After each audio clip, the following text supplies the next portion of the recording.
Her şey bu qəribə oyundan başladı. Bir gün özümlə qəribə bir oyun oynamağa başladım. Özümə dedim ki, 3 cümlə yaz. Birinci cümlədə kədərlənməlisən, ikinci cümlədə sevinməlisən, üçüncü cümlədə heyrətlənməlisən.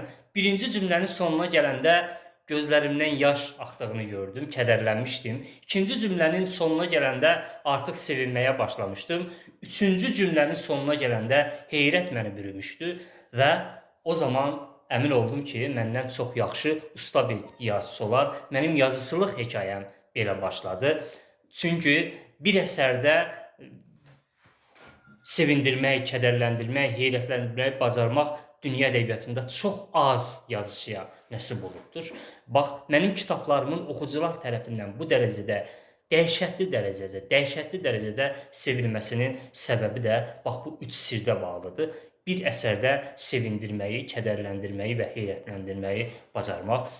Mən cəmi 3 ildir yazıçılıq fəaliyyətinə başlamışam. 2022-ci ildə yazıçı olmağa başladım və cəmi 3 ildə mənim kitablarım ildırım sürəti ilə satıldı. Həm də oxucularım mənə dəhşətli dərəcədə bağlıdılar, duygusal olaraq və mənim kitablarımın bu qədər sevilməsinin, əsərlərimin bu qədər sevilməsi də bax anlattığım bu 3 məsələyə bağlıdır. Ona görə də yazıçı olan dostlara hesab edirəm ki, bu video çox yaxşı bir yol xəritəsi oldu ki, yazıçı olmaq üçün hansı keyfiyyətləri bacarmaq lazımdır.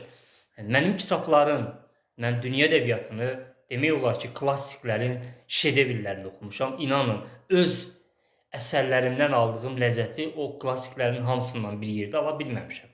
Oxucularım rəylərdə də ifadə edirlər. Yəni o dərəcədə mənə duygusal bağlı olurlar ki, o əsərləri o qədər sevirlər ki, mən özüm də dəhşətə gəlirəm. Mən sonra baxdım ki, mən düşündüm ki, bəlkə mənim özümə bu əsərlər belə möhtəşəm gəlir, amma kitablarım satılanda gördüm ki, yox, bu həqiqətən də möcüzəvi şəkildə bu əsərlərin oxucuları heyran edir. Ona görə də mənim kitablarım sürətlə satıldı və mən qısa zamanda bu qədər yazıçı olaraq uğur qazandım.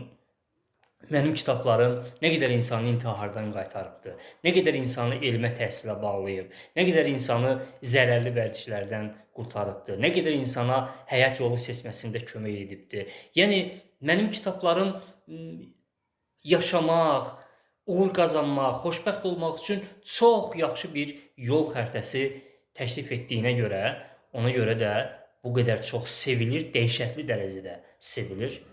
Bax, mənim yazıçılıq uğurumun əsas sirri bundan ibarətdir. Sevgilər.